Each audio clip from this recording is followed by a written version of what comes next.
Welcome back to my channel. My name is Jen if you're new here, and in this video I'm going to share 5 things I was really grateful for in the month of November. This video series is a spin-off of my weekly newsletters. I send them out every single Friday, and in it I share 5 things that I enjoyed, appreciated, or discovered in that given week. And week to week the topics are really random and they vary, anywhere from like kitchen utensils that I recently discovered to a book I just finished reading. And so if that sounds like something that you're interested in, I will leave a link down below and you can sign up to receive them. So the first thing that I want to share with you today is something that I feel like I've made many references to, whether they were in my newsletters or in videos I filmed with friends in my Live with Gratitude series. And that's another fun series too, because I get to sit down and interview people in my life that I love. I made my first vision board sometime in October, and I talked about wanting to share this eventually on my channel, and today is the day. Full disclosure, for the longest time, I was someone who thought these were kind of lame, that it was a little bit like kind of woo-woo-y. I never thought of myself as someone that would ever entertain the idea of making a vision board. And lo and behold, this is like one of my favorite things ever that I have made. Like, I created this. So here it is real quick. I will give you a close-up look at it. You may be wondering, what is a vision board? From what I know about it, you just kind of collect photos, pictures, words, like whatever sticks out to you as you're looking through like a magazine, or I guess you could even do it online, and then you put it onto a board so that you can kind of hang it somewhere where you often see it, and then you kind of bring to life the different things that are important to you. So my friend Justine, who I met initially as my yoga instructor, she organized this vision board party at a cafe. She led us with a journal prompt. And what she did, I believe, is that there are different areas in your life, like for example, health and fitness, finances, relationships, to just journal a little bit about each topic just to get like the juices flowing. And then once we did that, we just sifted through like many different magazines, and we each started cutting out things that stood out to us. It was really awesome too, because I went to the library and I asked the librarian if there were old magazines I could buy from them, and she's like, go to the front of the building and you see that whole table with magazines. She's like, you can take whatever you want. So I walked over, and there were so many Oprah magazines, and she's like so aspirational for me. I mean, like I'm the only person, right? Anyway, I grabbed a bunch of Oprah magazines and I made this. So the reason I think I'm such a convert now when it comes to my vision board is, because these are things that I'm like feeding myself every time that I'm working at my desk or I'm, just in my bedroom. What you choose to believe, like right here on my vision board, it says like, I am what I make up, right? So what am I choosing to believe, and how am I making that a reality for myself? It's been so insane to see so many different things pop up for me, and the way that I'm especially like my relationship with myself. You see here Oprah, she's like, she has her hand on her chin, and she's giving you that classic Oprah smile and just the warmth in her eyes and the words gentler, kinder. And I do feel like I have been much gentler and kinder with myself. I also love this picture of like a healthy office. For me, it represents like a healthy work-life balance where, my desk is one of my most sacred places in this whole house, our 1-bedroom ohana. I love that here there's like a picture of the beach, and this girl's got like great posture as she's working. She has a clean desk, like a big open window. This picture right here with the 2 people in the little boat like above the waves. And you guys know this, that's the name of my coaching business. When I saw this in the magazine, like I just had full body goosebumps, right? And then some of the words that popped out to me after seeing this photo were, breakthroughs. That's been a big theme for me ever since this past summer. Embracing my imperfections, I thought it was so fitting that when I was cutting this out, I accidentally tugged on the paper a little bit too hard, and then I ripped the word imperfections. As someone who is a recovering perfectionist, I saw that and I was like, oh no, but then I just thought, this is so perfect and I'm still going to use it and I'm going to redeem it, so that's on there. Learning to live guilt-free and to enjoy life. Saved.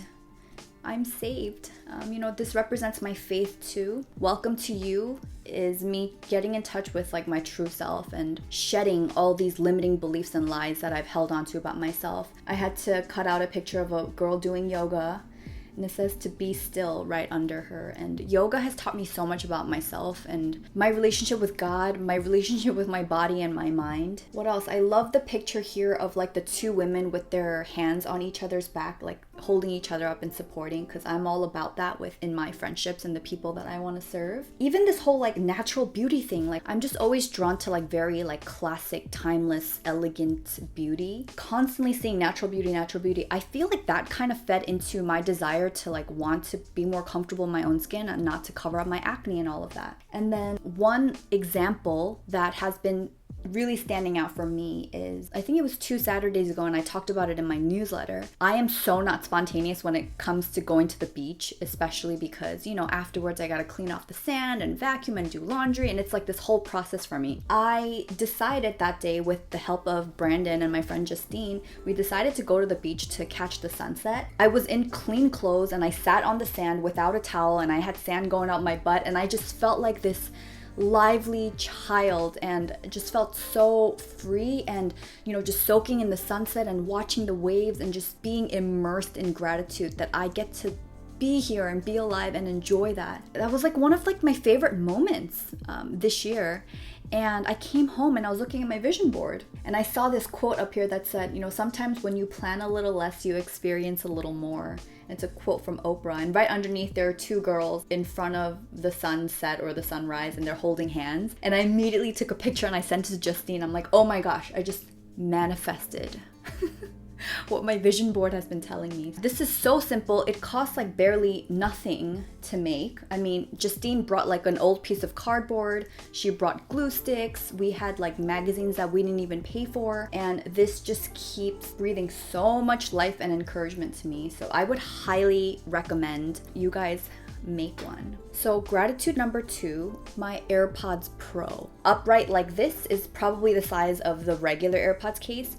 The new AirPods Pro, you just open it this way. So I've had these for about a month now. My main purpose for wanting to get these is because I wanted to wear something that I could use in public where I had the option of like noise canceling, because, you know, obviously if you're working at a cafe, it can get pretty loud. While I do have a pair of like my Bose headphones, my skin is so sensitive in that if I wear them for too long, I get like really deep breakouts like around my ear. And those are the breakouts that like don't surface and then go away. Like they'll be there for months, and it's kind of gross. I've put aside the Bose headphones for like flights or something more heavy duty. Now I wanted something for every day, and I absolutely love these. Like they've got little silicone tips. It comes with like 3 different sizes of the silicone tip. So basically you can just try on whichever one that you think might work. And then if you go into your phone, there's actually a setting where you can test if the silicone tips are a good fit for your ears, like if the seal is good. And then yeah, Apple like will run a little thing where they'll play some music, and then afterwards they'll tell you like, hey, it's a good fit or it's not a good fit. One of the new features is there's like a little groove on the side, and once you have these earphones in your ears,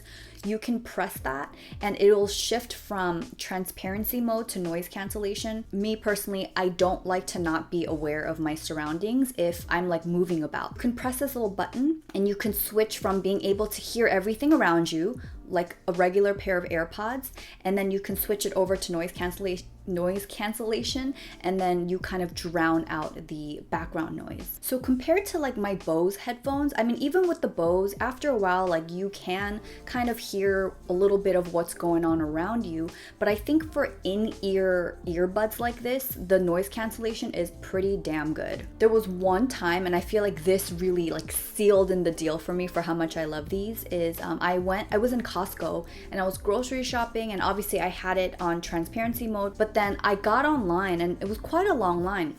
And because I wasn't moving around, I was like, ooh, I want to kind of test out to see how noise canceling these are.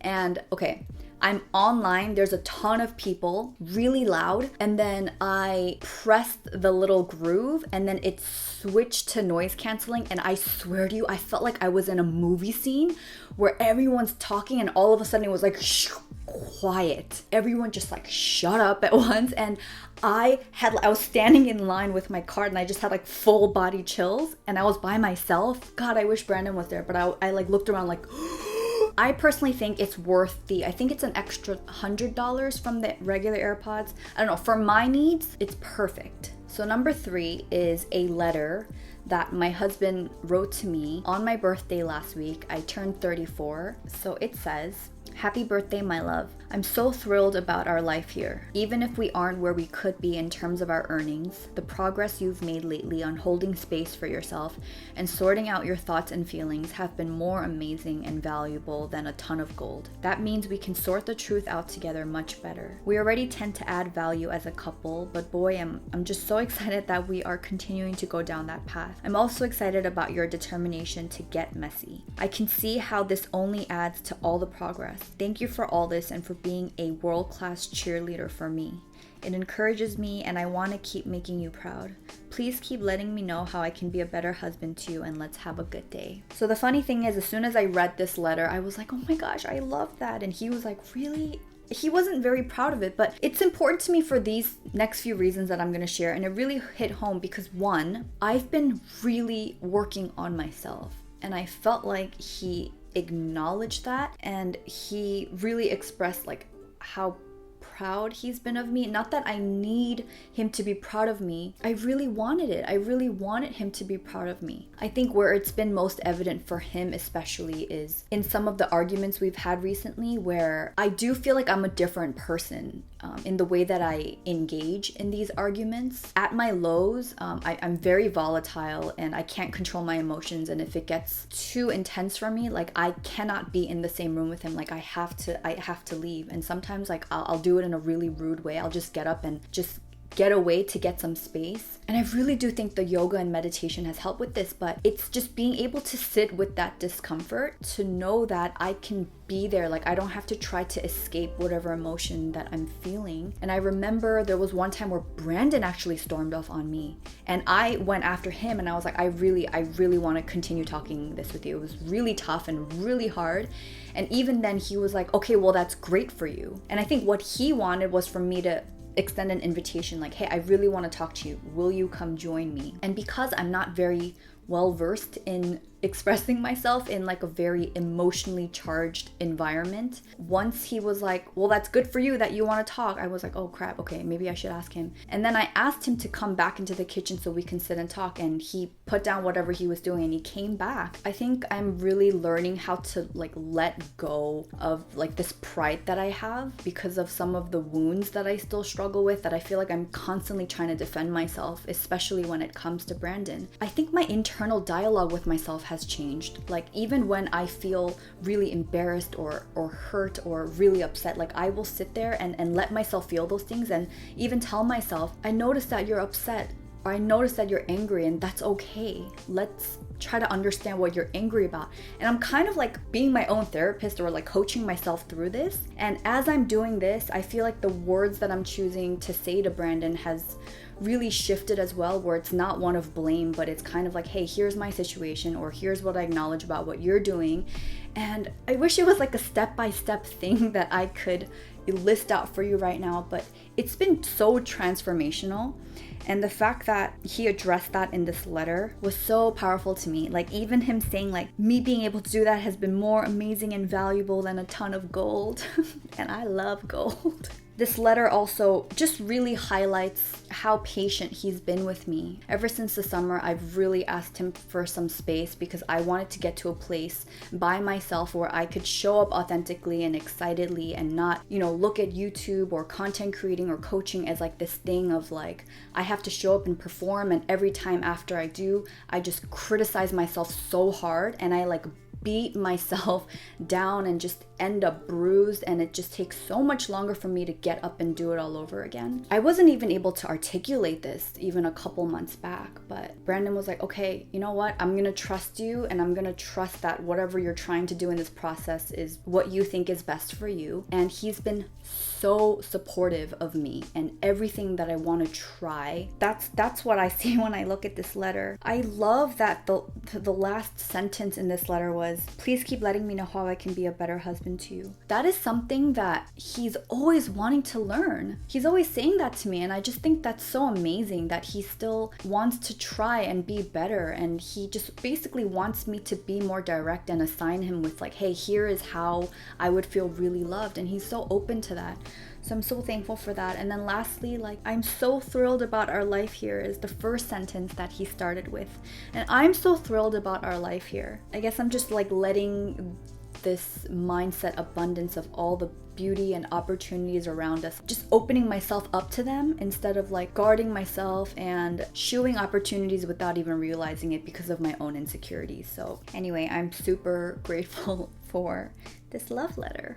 So along the same veins of this birthday letter, right after he gave me this letter, he surprised me with the gift. And I just want to emphasize that us trying to surprise each other is so rare because we do everything together, like in terms of like our finances. It's not like we have like separate accounts that we don't know about. And I'm the one that kind of manages like when the bills get paid and how much money we have in which account and all of that. I was so excited when he was like, "I have a surprise for you." And he takes out this like big thing, and basically what was inside of it is a weighted blanket. And if you are unfamiliar with what a weighted blanket is, it's essentially that. It's a blanket, and I believe there are glass beads or something in it.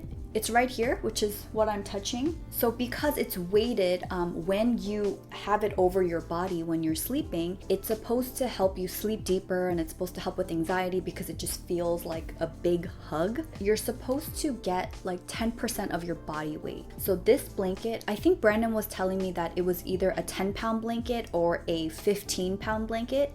I'm about 120 pounds, so 12 pounds would have been like 10% of my body weight. Now, he opted to go for the heavier one, and so I have the 15-pound. I always want cuddles, but Brandon won't give them to me. It's kind of been like this joking war between us. Logistically, he's always like, "Yeah, cuddles are so uncomfortable. My arm, it just like falls asleep, and then like your hair is in my face." And I get it. So he was like, "Oh, let me buy Jen this blanket so she'll always feel like she's being cuddled." This is actually just a duvet. It doesn't have a cover on it, and we're working on getting a cover right now. There is an ease-in period with this. It even says in the little pamphlet that the blanket comes with, where I guess maybe if you just go right into it, it can feel suffocating. So I think initially they tell you to like use it on like your lower half of your body for like a week, and then you can slowly inch it up. Man, I just dove right in when I got this. I feel so cocooned. This is something that I actually really want to gift to people who I think would really appreciate it. Like, I know my sister gets cold really easily. I would love for her to have one. So last but not least, my gratitude number 5 is rediscovering some of my favorite pens. So these two I recently purchased, and then this is one that I have had for a while but haven't used. So let's start with this first one. This is the Uniball Signo 307. It's a 0.7 millimeter pen, which I think is like a medium point. So this pen I like exclusively used for morning pages. And morning pages, if you're not familiar, it's a type of journaling where basically you just freehand write for 3 pages. And I had this whole system down with like a specific notebook from Muji and this pen, because this pen just feels so smooth and buttery on it. And I've gone through so many of these because yeah, just writing 3 pages every day for months, you'd be surprised how many pens you can finish up that way. So I'm not usually a 0.7 kind of gal. Like, I love my 0.5s, and for other specific things, I love like an extra fine point, the 0.38s. I was thinking like, why do I have this rule for myself where I can only use this with morning pages, right? And I haven't done morning pages in a while. It's just hasn't been something that I felt pulled to do. And so I reached into my little box of brand new pens. I pulled this out and I started using this with my 5-minute journal, and I just remembered how much I love writing with this pen. Look at me getting messy and breaking my own rules. So these 2 pens, they're the same kind. One is just 0.5 and one's 0.38. You guys, this was like the pen that I swore by in college. I think I used this mostly throughout like all, I don't know, like 6 years of schooling. I swore by these Pilot G2s and Moleskines. Like I didn't use any other planners other than Moleskines. It's just been so nostalgic using this again in just my everyday journal. These are all gel pens, by the way, so there's no like, you know, clumping or like pen poop, right? I don't do ballpoint pens for that reason. I will say it's not as buttery as the Uniball Signo 307, but that's okay. And then I picked up the .38 version of the Pilot G2 because it was the Muji pen, the .38, and I dedicated it solely to journaling in my Bible because I really like the extra fine tip on the sides of my journal. There isn't that much space, you know, in the line, so I liked being able to write really small when I needed to. And I even have like a little piece of washi tape on top that says Bible on it because I wanted to be able to distinguish which one to grab from my little jar of pens on my desk. I'm really happy with it. It's doing its job. It's minimal bleeding, just like with the Muji pen. It's really fine, and this is gonna last me forever. So that wraps up the 5 things I was really grateful for in the month of November. I mean, I'm still really grateful for them now. And I would love to hear from you. What is something that you have enjoyed or discovered in the last month that you feel really, really grateful for? Please leave them for me in the comments down below. If you enjoyed this video, make sure you hit the like button, subscribe to my channel, and I will see you in the next one. Take care. Bye.